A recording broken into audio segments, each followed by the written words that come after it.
الحمد لله الذي هدانا لهذا وما كنا لنهتدي لولا أن هدانا الله، والصلاة والسلام على رسول الله محمد بن عبد الله وعلى آله حزب الله أما بعد، فقد قال الله تعالى في كلامه العظيم بعد أعوذ بالله من الشيطان الرجيم بسم الله الرحمن الرحيم إن الذين آمنوا وعملوا الصالحات أولئك هم خير البرية جزاؤهم عند ربهم جنات عدن تجري من تحتها الأنهار خالدين فيها أبدا رضي الله عنهم ورضوا عنه ذلك لمن خشي ربه صدق الله العظيم.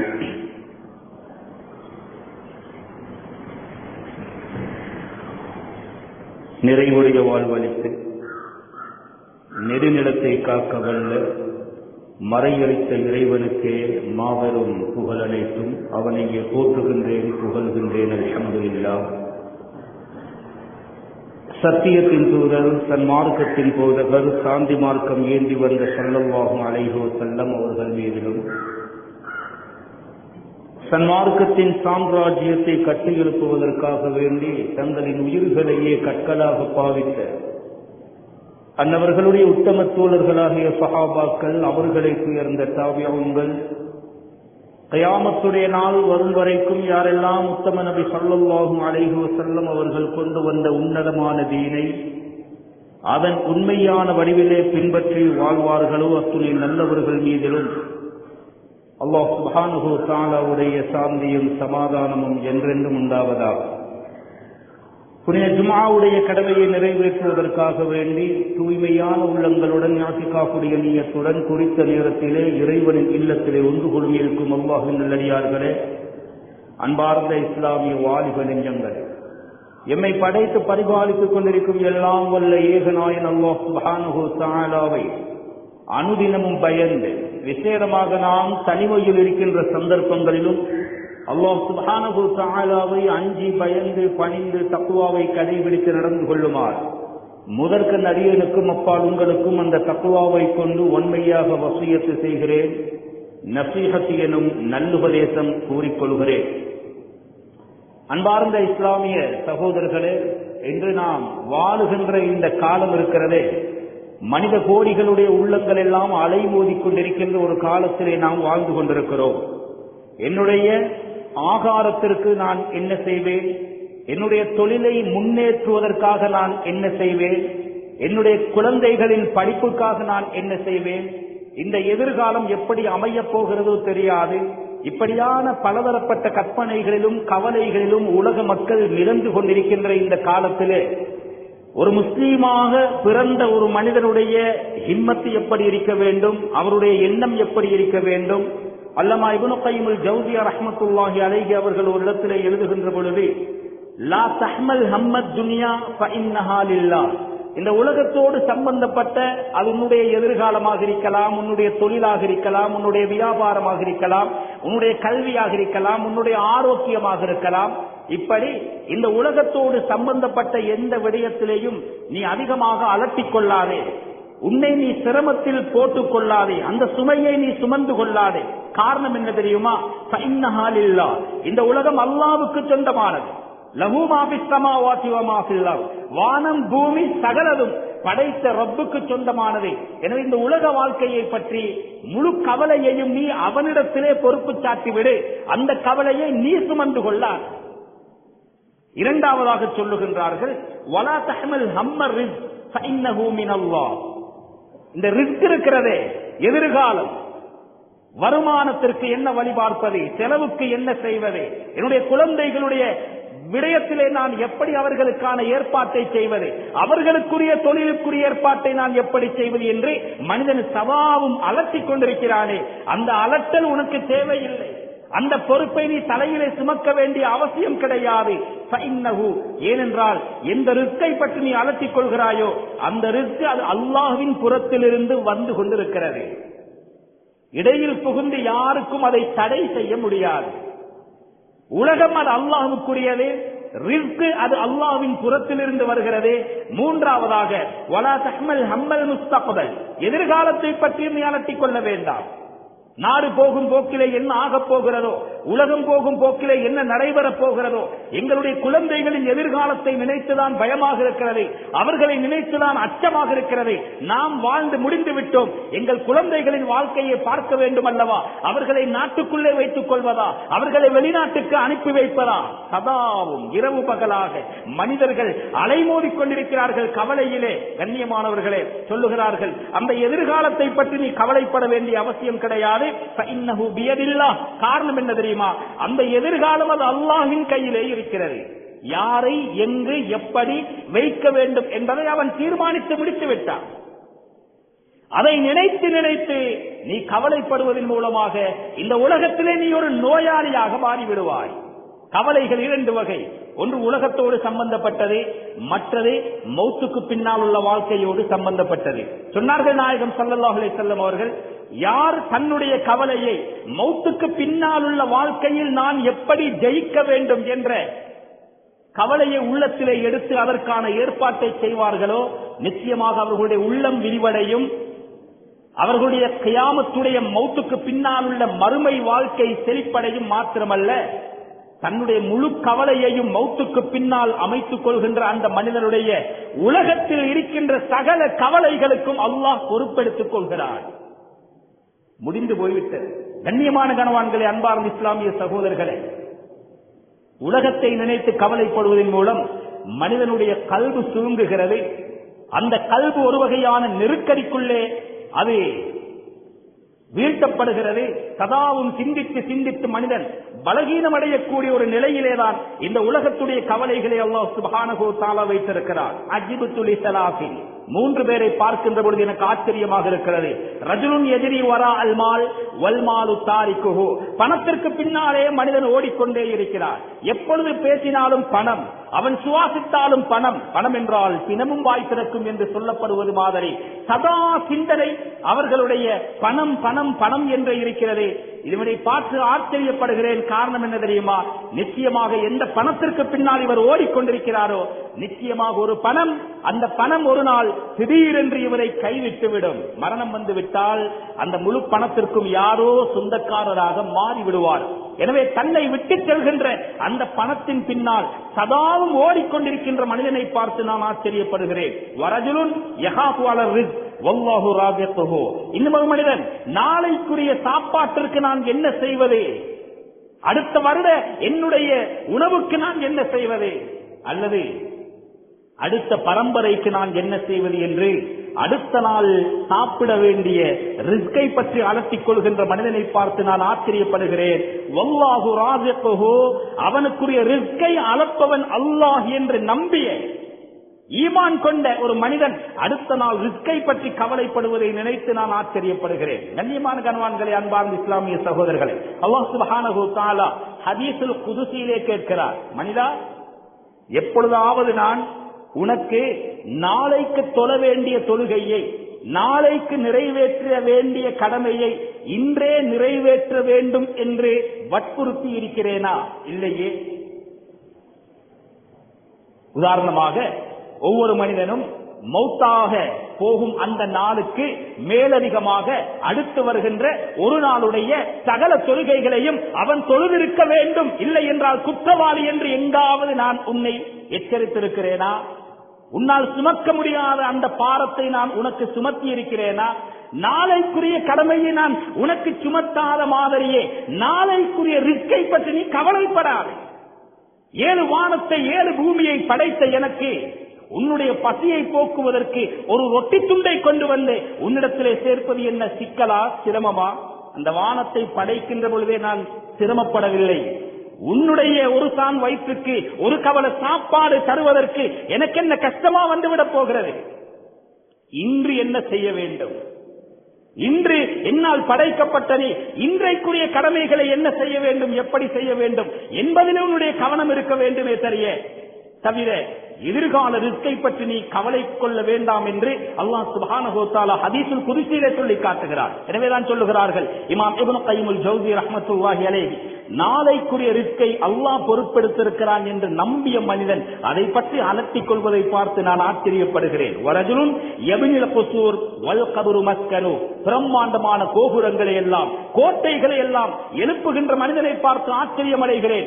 ஏனென்றால் அவன் எந்த கோட்டையை கட்டிக் கொண்டிருக்கிறானோ அதைவிட அதிக காலம் அவன் தங்க வேண்டிய இடம் கபரு என்பதை மறந்துவிட்டு தன்னுடைய முழு செல்வங்களையும் முழு காலத்தையும் கட்டுகின்ற வீட்டுக்கே செலவழிப்பவன், அதற்காக தன்னுடைய காலங்களை அர்ப்பணிப்பவனை பார்த்து எனக்கு ஆச்சரியமாக இருக்கிறதே என்று ஹஜ்ரத் இமாம் இப்னு கய்யிமுல் ஜௌஸி ரஹ்மத்துல்லாஹி அலைஹி அவர்கள் எழுதுகிறார்.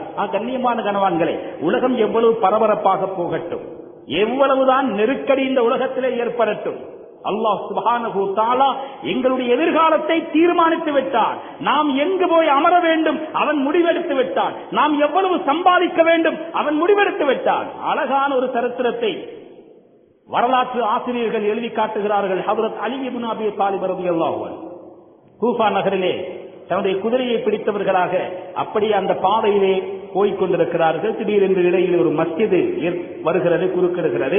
உடனடியாக அந்த மஸ்ஜிதை 2 ரக்காத் தொழுகாமல் சஹாபாக்கள் தாண்டி செல்ல மாட்டார். அப்படியே மஸ்ஜிதுடைய வராந்தாவுக்குள்ளே சென்று அந்த குதிரையை அப்படியே அங்கும் இங்கும் உற்று நோக்கி பார்க்கிறார்கள். யாராவது தென்படுகிறார்களா? ஒரு மனிதன் திண்ணையிலே அமர்ந்திருக்கிறான். அந்த மனிதனை அழைத்து, நான் 2 ரக்காத் தொழுது விட்டு வரும் வரைக்கும் என்னுடைய இந்த வாகனத்தை கொஞ்சம் பாதுகாப்பாக பார்த்துக்கொள், நான் வருகிறேன், முடியுமா என்று கேட்க அவனும் சம்மதிக்க 2 ரக்காத் தொழுது விட்டு மஸ்ஜிதில் இருந்து வெளியே வருகின்ற பொழுது தன்னுடைய ஜெய்புக்குள்ளே கையை போட்டு, தன்னுடைய பொக்கெட்டுக்குள்ளே கையை போட்டு எடுத்து பார்க்கிறார்கள். 2 திருகங்கள் அங்கிருக்கின்றன. இவ்வளவு நேரம் 2 ரக்காத் தொழும் வரைக்கும் என் வாகனத்தை பக்குவமாக பாதுகாத்தவனுக்கு இதை தானமாக சதக்காவாக கொடுத்துவிட்டு போவோம் என்ற நல்ல சிந்தனையோடு வருகிறார்கள். வந்து பார்த்தால் காவல்காரனை காணவில்லை. குதிரை இருக்கிறது. குதிரைக்கு போடப்பட்டிருந்த கடிவாளம் களவாடப்பட்டிருக்கிறது. அவன் அதை களவாடி சென்று விட்டான். அப்படியே குதிரையை பிடித்தவர்களாக கடை தெருவின் பக்கம் நடைபோட்டு வருகின்றார்கள். ஒரு கடிவாள கடை இருக்கிறது. அதிலே கடிவாளங்கள் தொங்கவிடப்பட்டிருக்கின்றன. கேட்கிறார்கள் அந்த கடை உரிமையாளரிடத்திலே, இதிலே ஆச்சரியம், என்னுடைய களவாடப்பட்ட கடிவாளமும் இங்கே தொங்கிக் கொண்டிருக்கிறதே, இது என்னுடைய கடிவாளமாச்சே என்று அலி இப்னு அபீ தாலிப் ரலியல்லாஹு அவர்கள் கேட்ட நேரத்திலே அந்த கடை வியாபாரி சொல்லுகிறார், பெரியவரே, இப்பொழுதுதான் ஒரு மனிதன் வந்து 2 திருகங்களுக்கு அதை எனக்கு விற்றுவிட்டு சென்றார். நான் அதை விற்பதாக இருந்தால் 3 திருகங்களுக்கு விற்க வேண்டும். ஏதோ உங்களுடைய கடிவாளம் என்று வேறு சொல்லுகிறீர்கள். அவனுக்கு நான் கொடுத்த 2 திருகத்தையும் எனக்கு தந்துவிட்டு உங்களுடைய கடிவாளம் என்ற காரணத்தினாலே அதை எடுத்துச் செல்லலாம் தாராளமாக என்று சொன்ன நேரத்திலே அந்த 2 திருகத்தை மறுபக்கம் 2 தடவை புரட்டி ஒரு வரட்டு புன்னகையை புரிந்துவிட்டு அவர்கள் சொல்லுகிறார்கள், மனிதா, அல்லாஹ் உனக்கு ஹலாலாக எழுதி வைத்திருந்த 2 திருகத்தை உன் அவசர புத்தியினால் அதை ஹராமாக எடுத்துக் கொண்டாயே. கொஞ்சம் பொறுமையாக இருந்திருந்தால் அந்த 2 திருகம் அது அல்லாஹ் அவனுக்கு எழுதியது. மனிதன் அவசர புத்தி உள்ளவனாக இருக்கிறான் என்று குர்ஆனே சொல்லுகிறதே. கண்ணியமானவர்களே, இப்படித்தான் நம்மில் பல பேர் இருக்கிறார். அல்லாஹ் பாதுகாக்க வேண்டும். அவசரமாக அதிகமாக சம்பாதிக்க வேண்டும் என்பதற்காக அல்லாஹ் எழுதியதை விட ஒரு தீனார், ஒரு திர்ஹம், ஒரு ரூபாய் கூட எங்களால் உழைக்க முடியாது என்ற நம்பிக்கை ஒரு மூமினுக்கு இருக்க வேண்டும். கண்ணியமானவர்களே, எனவேதான் இந்த ரிஸ்க் இருக்கிறதே, ரிஸ்கிலே ஆக குறைந்த அந்த ரிஸ்கை பல கட்டங்களாக பிரிக்கிறார். ரிஸ்க் என்றால் எங்களுக்கு தெரியும், நாம் சாப்பிடுகின்ற சாப்பாடு இதுதான் ரிஸ்க் இல்லை. முழு உலக தேவைகளுக்கும் ரிஸ்க் என்றுதான் சொல்லப்படுகிறது. அது நாம் பாவிக்கின்ற வாகனம், நாம் வாழுகின்ற வீடாகட்டும், எல்லாமே ரிஸ்க் தான். ரிஸ்கிலே ஆக குறைந்த அந்த அல்மால், இந்த பணம், சொத்து, செல்வம், காணி, பூமி, வாகனம், சாப்பாடு, இந்த அனைத்துமே ரிஸ்க். இதிலே 4 வகையான ரிஸ்குகளிலே ஆக குறைந்த அந்தஸ்தில் உள்ள ரிஸ்க் தான் இவைகள். பணம், மாட மாளிகை, வாகனம், சொத்து, செல்வங்கள். 2வது தரத்திலே உள்ள ரிஸ்க் அலர் ரிஸ்க், அதுதான் அல் ஆஃபியா, ஆக உயர்ந்த ரிஸ்க்.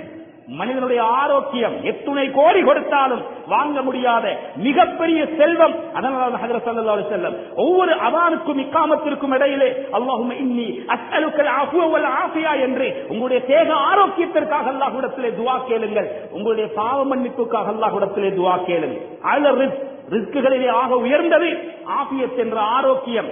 மூன்றாவதாக அஃலு ரிஸ்க், ஆக சிறந்த ரிஸ்க், உயர்ந்த ரிஸ்க் எப்படி ஆஃபியத்தாக இருக்கிறதோ ஆக சிறந்த ரிஸ்க் அல் வலது சாலிஹ், இருக்கின்ற பிள்ளை சாலிகான பிள்ளையாக வளருவது. சாலிகான குழந்தைகள் தாய் தகப்பன் எதிர்பார்ப்பது அதுதான். கண்ணியமான கணவான்களே, அன்பார்ந்த இஸ்லாமிய சகோதரர்களே, வாலிபர்களே, நாம் ஒரு சாலிகான ஒரு பிள்ளையாக, எங்களுடைய பெற்றோருக்கு பெயரெடுத்து தருகின்ற ஒரு பிள்ளையாக, எந்த இடத்திற்கு போனாலும் தலை நிமிர்ந்து வாழுகின்ற ஒரு பிள்ளையாக வளர்வது எங்களுடைய உம்மா வாப்புக்கு நாங்கள் செய்கின்ற மிகப்பெரிய ஒரு அன்பளிப்பு, மிகப்பெரிய ஒரு பொறுப்பான ஒரு கடமை. பரீட்சை நடந்து கொண்டிருக்கிறது, கடைசி நாள் வருகிறதே, ஓ லெவல் முடிகின்ற கடைசி நாள். சில ஆங்காங்கே எங்களுடைய சமூக மாணவ மாணவிகள் நடந்து கொள்கின்ற விதம் இருக்கிறதை அல்லாஹ் பாதுகாக்க வேண்டும். அந்நியர்கள் கூட கைகொட்டி சிரிக்கின்ற அளவுக்கு, கேவலமாக பேசுகின்ற அளவுக்கு ஆங்காங்கே மீடியாக்களிலே, சமூக வலைத்தளங்களிலே எங்கள் மாணவ மாணவிகள் நடந்து கொள்கின்ற விதம் ரொம்ப பயங்கரமானது. கண்ணியமானவர்களை, எங்களுடைய எதிர்காலமே நாம் நடந்து கொள்கின்ற விதத்திலேதான் இருக்கிறது. அல்லாஹ்வை திருப்திப்படுத்த வேண்டும், எங்களுடைய பெற்றோர்களை நாம் திருப்திப்படுத்த வேண்டும். எனவே இந்த விடயங்கள் பரீட்சை மண்டபங்களுக்கு போகின்ற பொழுது எங்களுடைய இஸ்லாமிய ஆடைகளை அணிந்து செல்கின்ற மாணவிகளாகட்டும் மாணவர்களாகட்டும், அங்கே ஆசிரியர்கள் முகம் சுளிக்கின்ற அளவுக்கு கள்ளத்தனமான எந்த வேலையிலும் நாம் ஈடுபட்டு விடக்கூடாது. எங்களுடைய சமூக மானம் கப்பலேறுகின்ற விதத்திலே நாம் நடந்து கொள்ளக்கூடாது.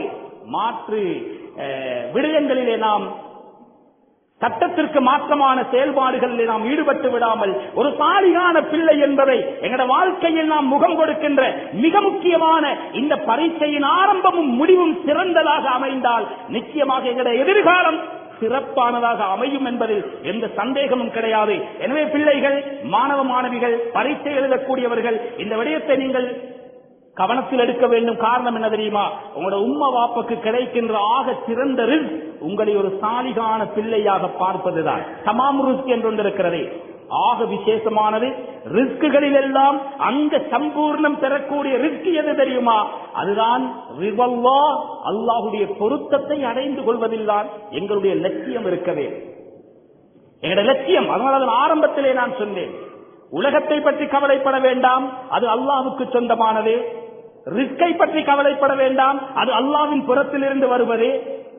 எதிர்காலத்தை பற்றி கவலைப்பட வேண்டாம், அது அல்லாஹ்வின் கையிலே இருக்கிறது.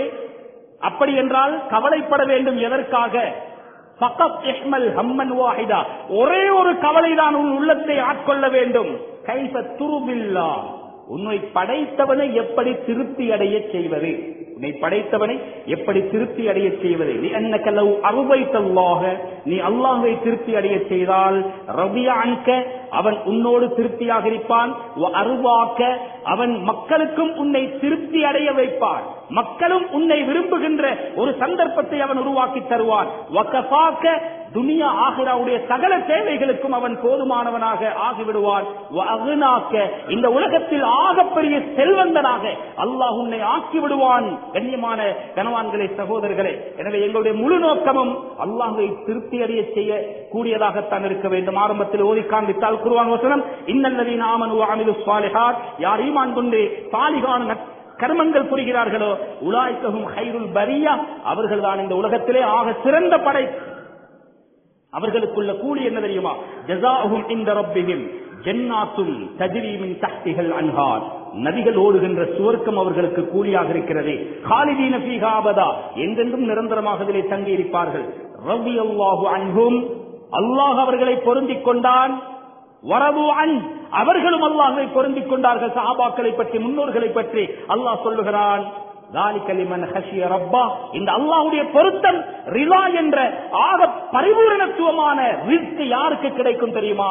அல்லாஹ்வை பயந்து தன்னுடைய வாழ்க்கையை வாழக்கூடியவருக்கு கிடைக்கும் என்று அல்லாஹ் இந்த அல் குர்ஆன் வசனத்திலே சொல்லுகிறான். எனவே அந்த தமாமு ரிஸ்கை அடைந்த நல்ல கூட்டத்திலே நம் அனைவர்களையும் எல்லாம் வல்ல அல்லாஹ் சுப்ஹானஹு வ தஆலா சேர்த்தருவானாக. யா அல்லாஹ் எங்களுடைய பாவங்களை மன்னித்தருள்வாயாக. எங்களை பெற்று வளர்த்த பெற்றோர்களுடைய சகல பாவங்களையும் மன்னித்தருள்வாயாக. எங்களுடைய குழந்தைகளின் எதிர்காலங்களை ஒளிமயமாக்கி வைப்பாயாக. யாரெல்லாம் இந்த கட்டத்திலே பரீட்சைகளை எழுதிக் கொண்டிருக்கிறார்களோ நாயனே, அத்துணை மாணவ மாணவிகளுக்கும் எல்லா வகையான ஞாபக சக்திகளையும் ஆற்றல்களையும் நீ கொடுத்தருள்வாயாக. எந்தெந்த கேள்விகள் அங்கு பிரசுரமாகி வந்திருக்கின்றனவோ அத்துணை கேள்விகளுக்கும் அழகாக பதிலளிக்கக்கூடிய நல்ல உறுதியான கல்வியை அவர்களுக்கு நீ நசீபாக்கி அவர்களுடைய எதிர்காலத்தை நீ ஒளிமயமாக்கி வைப்பாயாக. கெட்ட நண்பர்களுடைய சகவாசங்களை விட்டு மோசமான பழக்க வழக்கங்களை விட்டு அவர்களை பாதுகாத்தருள்வாயாக.